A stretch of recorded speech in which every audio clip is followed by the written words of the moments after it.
इस वीडियो में हम न्यूट्रिशन इन एनिमल्स के बारे में पढ़ेंगे। प्रीवियस वीडियो में हमने पढ़ा था कि प्लांट्स अपना न्यूट्रिशन कैसे गेन करते हैं। इस वीडियो में हम पढ़ेंगे एनिमल्स अपना न्यूट्रिशन कैसे गेन करते हैं। ऑलरेडी हम 3 पार्ट कंप्लीट कर चुके हैं लाइफ प्रोसेसेस चैप्टर के।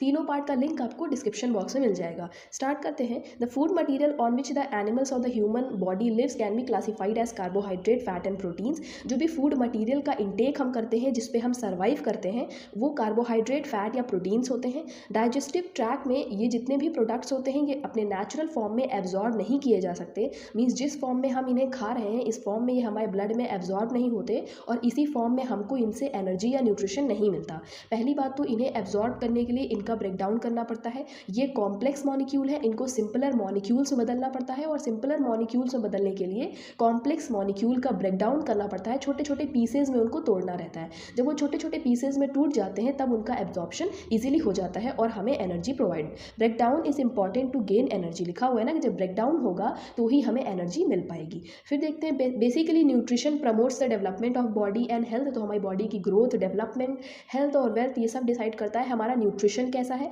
तो देख लेते हैं। Study of human nutrition is classified into 3 categories. 3 तरह के न्यूट्रिशन के बारे में हमें पढ़ना है। पहला है आइडियल न्यूट्रिशन। आइडियल न्यूट्रिशन ऐसा न्यूट्रिशन होता है जिसमें आपका फूड मटीरियल सही अमाउंट में हो, जितने फूड आइटम्स का आप इंटेक कर रहे हो वो बिल्कुल सही प्रपोर्शन में हो, एकदम बैलेंस्ड डाइट हो आपकी, तब उसे हम कहेंगे आइडियल न्यूट्रिशन। और आपको जितनी भी सेवरल डिजीजेस होती हैं उनसे आप प्रोटेक्टेड रहेंगे, तो वो आइडियल न्यूट्रिशन हो जाएगा। अंडर न्यूट्रिशन होता है जिसमें कि आप फूड का इंटेक जो कर रहे हैं उसमें सफिशिएंट अमाउंट में न्यूट्रिशन नहीं प्रेजेंट है। जितना भी फूड आइटम आप खा रहे हैं उसमें सही अमाउंट में न्यूट्रिएंट्स नहीं है और आपकी बॉडी का जो डेवलपमेंट है और जो ग्रोथ है वो रुक जाएगी, वो सीज्ड हो जाएगी।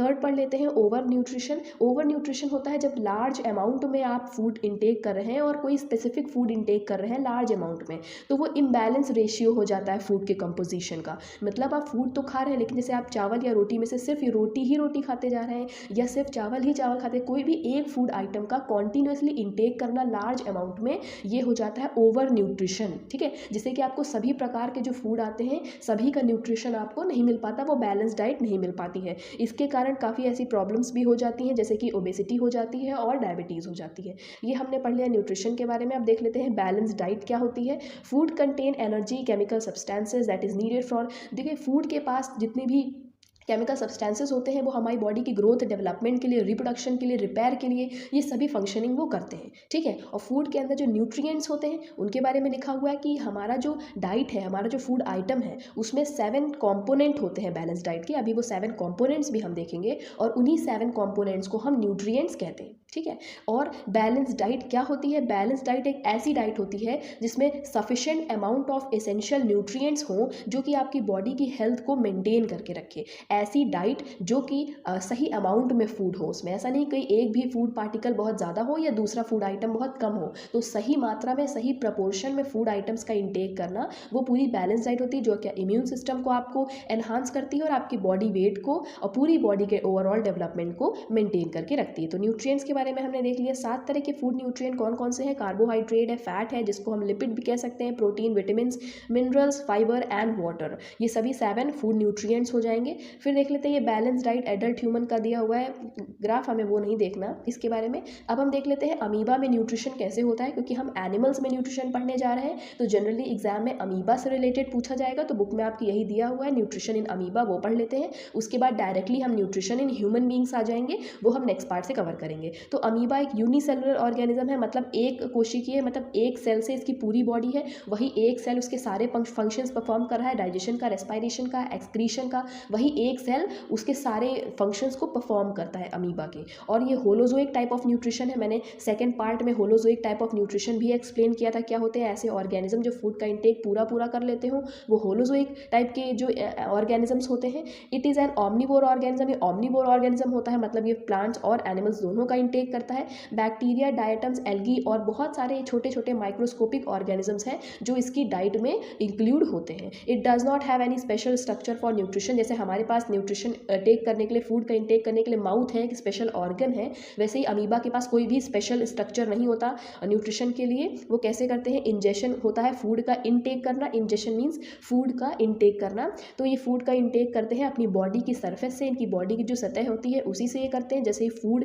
इनकी बॉडी के टच में आता है या कॉन्टैक्ट में आता है तो उनके बॉडी के ही कुछ हिस्सा स्यूडोपोडिया फॉर्म कर लेता है, जैसे ये फॉल्स फीट जिसे हम कहते हैं स्यूडोपोडिया फॉर्म कर लेता है और फूड को अपनी बॉडी के अंदर कर लेता है, बॉडी सरफेस से ही इनका जो फूड का इंजेशन होता है। फिर डाइजेशन देख लेते हैं। अमीबा जो है वो इंट्रासेलुलर है, इंट्रासेलुलर मतलब सेल्स के अंदर इनका डाइजेशन होता है। तो जैसे ही फूड मटेरियल अंदर आता है उसे फूड वैक्यूल में ये लोग कन्वर्ट कर देते हैं और अंदर साइटोप्लाज्मिक मूवमेंट होता है, साइटोप्लाज्म तक ये जाता है, फिर वैक्यूल फ्यूज हो जाता है लाइजोसोम से और पूरा जो वैक्यूलर मटेरियल है ये डाइजेस्ट हो जाता है और अमीबा को अल्टीमेटली अपना फूड मिल जाता है। फिर एब्जॉर्प्शन का क्या एक फंक्शन होता है, after the digestion of food is converted into liquid diffusible form, मतलब जब वैक्यूल पूरी तरह से हट गया, वैक्यूलर मटेरियल बाहर आ गया, वो डाइजेस्ट हो गया, फिर वो डाइजेस्ट होने के बाद लिक्विड फॉर्म में कन्वर्ट हो जाता है, जो डिफ्यूजिबल हो मतलब जो एब्जॉर्बेबल हो उसमें कन्वर्ट हो जाता है और साइटोप्लाज्म में धीरे धीरे करके एब्जॉर्ब्ड हो जाता है। Vacuole become smaller progressively after the absorption, absorption होने के बाद वैक्यूल धीरे धीरे डिक्रीज करता जाता है और स्मॉलर हो जाता है।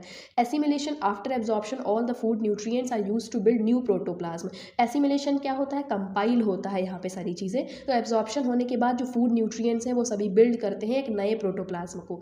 ईजेशन होता है एग्जिट ऑफ फूड, जैसे इंजेशन इनटेक ऑफ फूड था वैसे ही ईजेशन अगर ई लग जाएगा तो वो एग्जिट ऑफ फूड होता है। एग्जिट में क्या होता है, जितना भी अनडाइजेस्टेड फूड मटेरियल होता है, जो वेस्ट मटेरियल होता है अमीबा के लिए, वो बॉडी से एलिमिनेट हो जाता है और ये भी बॉडी सरफेस के माध्यम से ही होता है। आपको ध्यान रखना है कि इंजेशन है फूड का, इंटेक भी बॉडी की सरफेस के माध्यम से ही होगा और जो ईजेशन है मतलब एग्जिट ऑफ फूड है ये भी बॉडी सरफेस के माध्यम से ही होगा। इसको हम एक्सोसाइटोसिस कहते हैं, means exit of food by the help of cytoplasmic streaming, तो इसे हम एक्सोसाइटोसिस कहेंगे। फिर डाइजेस्टिव सिस्टम ऑफ एनिमल्स के बारे में कुछ चीज़ें बताई गई हैं। रूमिनेंट्स क्या होते हैं, इतना वैसे आपको डीप में बिल्कुल भी नहीं पढ़ना, ये बोर्ड एग्जाम के सिलेबस में नहीं है, ना ही ये एनसीईआरटी में कहीं पर भी है, लेकिन रूमिनेंट्स और नॉन रूमिनेंट्स क्या होते हैं ये आपको पता होना चाहिए। रूमिनेंट्स वो होते हैं जो जनरली अपना फूड माउथ में लेके काफ़ी देर तक उसको च्यू करते हैं, जैसे कि काऊ हो गए, बफेलो, शीप हो गए, गोट हो गए, ये सब रूमिनेंट्स में आ जाएंगे। और नॉन रूमिनेंट्स में हम लोग आ जाएंगे, पिग्स आ जाएंगे, चिकन है, हॉर्स है, ये सब बहुत देर तक फूड को च्यू नहीं करते हैं और ये अडेप्टेड होते हैं फूड के यूटिलाइजेशन में, ग्रेन के यूटिलाइजेशन में, ये नॉन रूमिनेंट्स हो जाएंगे। तो इसके बारे में आपको बहुत डेप्थ में नहीं पढ़ना, बस एक ओवरव्यू ऐसे ही रीड कर लेना है। उसके बाद आ जाएगा हमारा digestive system of human being, जिसके बारे में हम डिटेल में नेक्स्ट पार्ट से स्टार्ट करेंगे। And thank you.